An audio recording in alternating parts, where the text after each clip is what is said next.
Adulthood brings a peculiar kind of silence that gnaws at your insides. This isn't the tranquil hush of a Zen garden. Oh no, it's more like the vacuum left behind by a whirlwind of childhood dreams and missteps. You find yourself surrounded by friends, but your thoughts are swirling around somewhere else, perhaps a distant playground or simply a moment of freedom lost in time. It's that awkward silence that creeps in during moments of success when you wear a smile that doesn't quite reach your eyes, or during failure when you feel every tiny emotion crammed into a single heartbeat. Hey everyone, welcome to Psychologist Jeep, the corner of the internet for overthinkers, quiet souls, and the kind of people who grew up too fast because life didn't give them a childhood to keep. Here, we talk about the truth most people avoid. Losing your childhood becomes the root of almost every adult bitterness, loneliness, and unexplained sadness. And if that hits a little too close, don't worry, you're in the right place. We're not here to fix you. We're here to finally put words to the emotions you've carried for years. One awkward thought, one hidden wound at a time.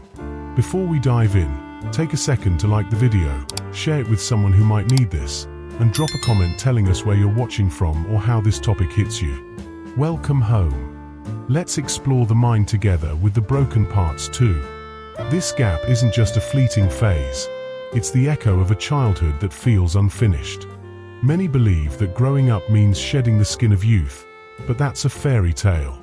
In reality, that childhood sticks to us like glitter after an arts and crafts session.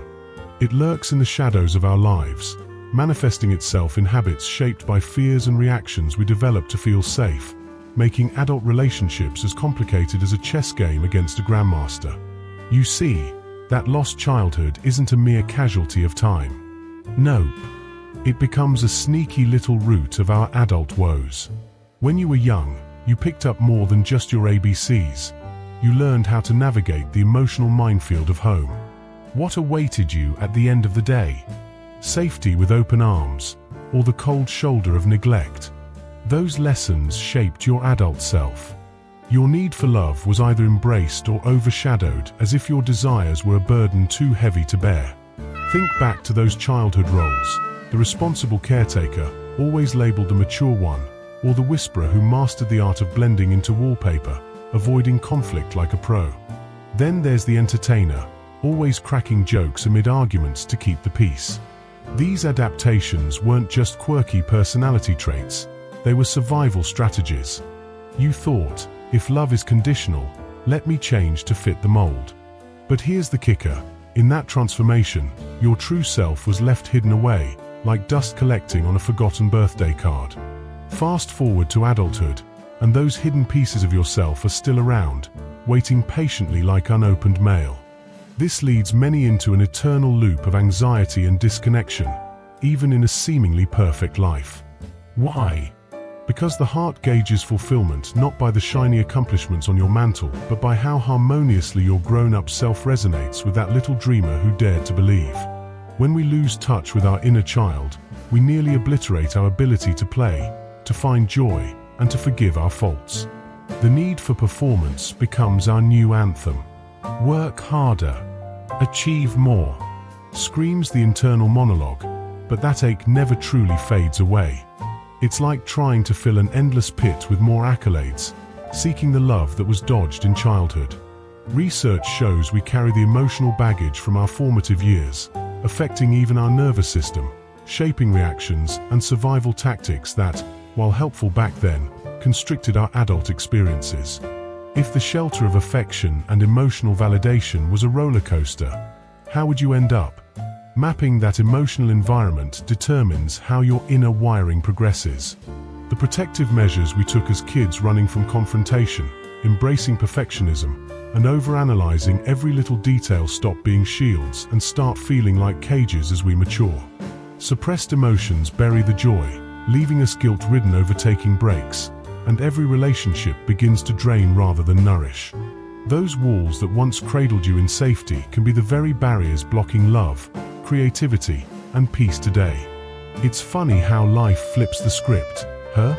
Many folks don't grasp that a lost childhood isn't just a messy scrapbook of bad memories, but a treasure trove of emotional interruptions. Those moments when you couldn't express yourself, feeling suspended like traffic on a long freeway. It's not a pleasant thought, but it's true. They fester instead of fading away. Ever had your heart stomped on by a minor rejection?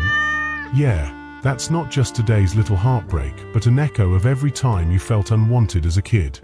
It's like an emotional blender cranked up to 11. Small criticisms can feel like a cannonball, to not just mere words, but the heavy echoes of every not good enough you've ever heard. Your body's a professional at remembering what your brain desperately tries to forget. The emotional backlog is real. Now, let's talk about adults riddled with anxiety or that nagging emptiness. They're not broken, they're simply unfinished masterpieces. Think of it as a story with a plot twist that left them hanging. Success doesn't cut it because they're on a wild scavenger hunt to find what they lost who they were before the world convinced them to shrink. The irony: they can achieve a mountain of things and still feel like there's something essential missing. Spoiler alert, it's usually the freedom to be wholly themselves. In their quest to fill the void, some people wield productivity like a shield, while others drown in relationships or hollow distractions, endlessly scrolling on their devices. But that doesn't really do it, does it? No amount of busy work can outpace that emptiness. So, it's time for a heart-to-heart with the child within you. They might not want luxury or fancy toys. Maybe they just crave to be seen and to cry if they felt like it. How about just being loved without strings? That's the real quest. It's all about filling that void with self-love. The patterns are glaring, aren't they? Folks who dread being abandoned yet push others away, those who desire affection but act all aloof, or the high achievers who still feel like they're sipping stale water from a fancy glass. That lost childhood doesn't just evaporate, it dons adult apparel, masquerading as a well-adjusted adult but aching inside. Those tiny reactions that leave you feeling like you just got run over by a zippy bus?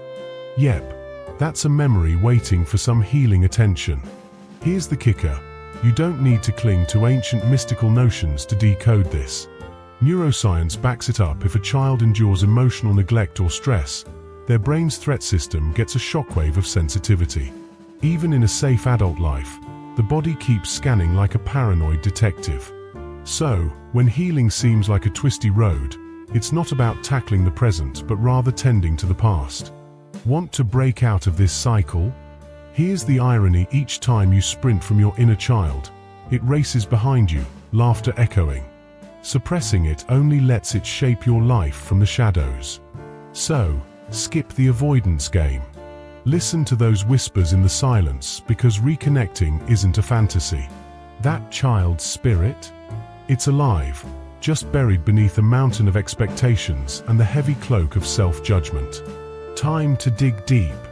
Every time you share a laugh that echoes through the room, take a guilt-free break, or extend forgiveness to yourself, you draw the little you closer to the surface. When you pick gentleness over shame, it's like giving that inner child a full-blown parade, complete with confetti. You can start with small gestures, like writing a heartfelt letter to your past self or reminiscing over old photos, resisting the urge to dissect and judge the face staring back at you. Allowing yourself to feel sadness without labeling it a weakness is a game changer. Every act of self-compassion turns into an open invitation for that child to return home. Healing isn't about giving your past a makeover. It's about seizing your right to feel. It's realizing that the care, love, and safety you craved can be showered upon you by none other than you. Sounds a bit edgy, right? But this isn't selfishness. It's maturity strutting in its finest attire. Once your grown-up self starts parenting that little one within, get ready for something magical. Picture this. You stop living like a battle-worn survivor and leap into the vibrant world of a true participant. Goodbye, constant approval chasing. Hello, serene peace of mind. You'll find a newfound understanding of your own pain, realizing you're fully equipped to navigate through it. The echoes of lost childhood won't vanish, but they transform into a whisper, calling you back home. And guess what? When you finally decide to halt your escape from the past, brace yourself for a wave of grief at first. It's not all sunshine and rainbows. You'll begin to mourn those milestones you let slip by, birthdays faded into the void, moments silenced by adulthood's demands. But this grief is something sacred. It's recognition that you're finally taking a seat beside your younger self, holding their hand. Healing that lost childhood isn't about hitting the delete button on your memories, far from it. Instead, it's about understanding their context. That so-called weakness was just a clever adaptation. Those tears you swallowed? They're badges of courage, not shame. The resilient person you've become has survived not just through sheer will but through calculated steps that life forced you to take, whether you were ready or not. Many shy away from this introspection, fearing the surging pain. But here's a plot twist. Pain isn't your enemy. It's proof you're finally diving into feelings that were left tangled long ago. Welcome them with open arms. The minute you acknowledge those emotions, they soften, revealing a path toward understanding and healing. It's not about pushing them away. It's about embracing them warmly, much like you would a child who's feeling blue. In the world of psychology, there's a nifty concept called preparing. It means treating yourself with the nurturing care you once lacked.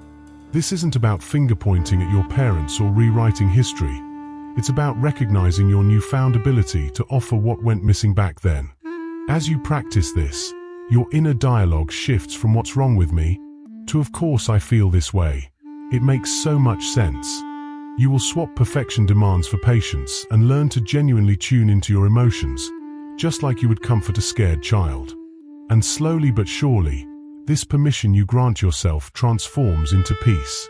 It's quirky how adulthood sometimes clouds our instincts about creating our own safe spaces. Whether it's through the warm words you speak to yourself, solidifying boundaries, or not feeling the need to explain your pain to disinterested listeners, you have the power to build that haven. Embracing that knowledge is the first brick in the ever-important foundation of your emotional sanctuary. Safety sometimes requires us to take a giant leap out of our comfort zones, even if the familiar seems cozy yet toxic. It's a bit like trying to jump out of bed in the morning. You know the blankets are warm, but the real magic happens when you toss them aside. Embracing uncertainty isn't about fixing yourself like a broken toaster. It's like planting a garden. Some days, your blooms are vibrant and breathtaking. Other days, well, you might shed a few leaves. All part of the dance. Think back to childhood.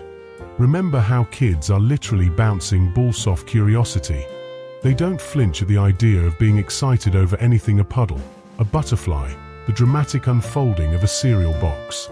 Eventually, we tend to trade that wide-eyed wonder for a practical, let's just get through the day mentality. But guess what? If you reconnect with that vibrant inner child, life transforms. The colors brighten, the music swells, and the sunlight has a way of singing through the trees, inviting you to experience everything anew. Rekindling that sense of play is where the real magic lies. No, it's not about doing cartwheels in the office, unless that's your jam. It's about allowing yourself to enjoy life simply for the sake of joy. Think of it as embracing openness rather than immaturity. When you stop suppressing your feelings and let light in, the things that haunted you begin to fade. Let's be honest, most of our adult struggles are just dressed up versions of old childhood fears trying to claim the spotlight. Wanting to achieve? That might be the desire to feel noticed. Fear of rejection? It's really the tiny voice trembling with concern about being unloved. Recognizing these pesky old patterns is the first step in reclaiming your life. Respond instead of react. Choose instead of repeat. When you pull back the curtain on these childhood wounds, it becomes easier to realize that your parents were once kids too, with their own silent battles and sorrows, handing down lessons they barely grasped. This newfound understanding doesn't erase the pain, but it serves as a helpful GPS navigating the why of your hurt. Sometimes those expected to show you love couldn't give it because they never learned themselves. And that, my friend, is where forgiveness shines. It's about letting go of their narrative clutched tightly in your hands and claiming your own story. It's not about letting them off the hook. It's the audacious choice to break free from emotional inheritance. Oh, that longing. Flicking through old photos can feel like peering at a stranger, a bright-eyed enthusiast replaced by cynicism. But take heart, that enthusiastic spirit still hangs out, trapped beneath your adult worries and fears. They're just waiting for you to dust off the cobwebs and say, "Hey, I see you." When that reunion happens, get ready to cry tears of recognition, not sadness. Because the truth is, you never lost the child within. You just stopped paying attention. Ultimately, healing your inner child isn't a one-time event. It's an ongoing, beautiful conversation. Each act of kindness you offer yourself becomes a bridge back to that lost joy. By choosing honesty over avoidance and learning to rest without guilt, you cultivate a garden of love that's rich and vibrant. And that, dear friend, is where your journey truly begins. A lifelong exploration of self-love, joy, and rediscovering what truly matters. As time marches on, the omnipresent ache shifts roles from tormentor to mentor. Instead of lingering like a shadow at your heels, it begins to guide you with unexpected wisdom. Living from this renewed perspective is enlightening, as you find yourself slowly shedding the need for external validation. You stop chasing thrill-seeking adventures like a moth drawn to flames, and instead, cultivate relationships that echo your newfound tranquility. This transition sparks a ripple effect in your life. Work morphs from a relentless race to prove your worth into an exciting adventure of expressing your true self. Solitude loses its sting and transforms into a cozy companion. With each passing day, you become more comfortable in your own skin, and the fear of loneliness dissipates. You realize you are never truly alone. You're accompanied by the entirety of your being, finally all on the same team. Embracing the road of healing, you discover something profound. Undergoing pain doesn't revert you to your former self, but catapults you into a better version of you. This new you is equipped to cradle both joy and sorrow and understands that sensitivity isn't a curse but a mark of profound wisdom. You've developed a knack for finding peace, which means not running away from struggles but having the strength to sit with them while sipping tea and perhaps gossiping about your day. Although your lost childhood can't be reclaimed, you're well on your way to crafting a profoundly fulfilling adulthood, one laced with gentleness and exuberant creativity. You finally feel free to laugh like no one's watching, rest like you own the world, and say no without a side of guilt. Love unfolds in ways unimagined, allowing you to give and receive without sacrificing your lovely self. After all, honoring your inner child means creating the extraordinary life they always deserved, replete with colorful adventures and heartfelt laughter. So, if you ever get trapped in that hollow sensation, resist the urge to just patch it up. Instead, sit in the stillness like a wise sage. Embrace that emptiness as it's not void, it's an open invitation. That space is where your true self waits, with arms open wide, whispering sweet assurances of "I'm right here. I've been longing for your return." And suddenly, healing transforms from a daunting journey into a heartwarming homecoming. Eventually, you'll also rediscover the potency of your voice, an echo suppressed too long to keep the peace. The world starts to feel less like an adversary and more like an eager playground awaiting your enthusiastic participation. One fine day, you may gaze into the mirror and see not just your reflection but the entire ensemble cast of you, your childhood dreamer, your teenage wallflower, and the resilient adult you've become, all harmoniously united. You'll find a remarkable realization waiting for you. The life you desperately sought was never far-flung. It resided within you, patiently awaiting your glorious return. You'll comprehend that suffering wasn't your foe. It was a doorway, ultimately unveiling a serene sanctuary built upon love. In this stillness lies the true reward of healing, not chasing ideals of perfection or relentless euphoria, but the gentle understanding that every instance of discomfort nudged you closer to this compassionate reunion with yourself. And the best part? Silence will begin to feel different. Gone is the silence draping absence. Here arrives the soothing silence of peace. It vibrates softly in the spaces between your breaths, echoing the beautiful truth that not only did you endure, but you emerged whole. Your journey, robust with its trials, was not a misfortune but an enlightening return to the vibrant life you were destined to lead.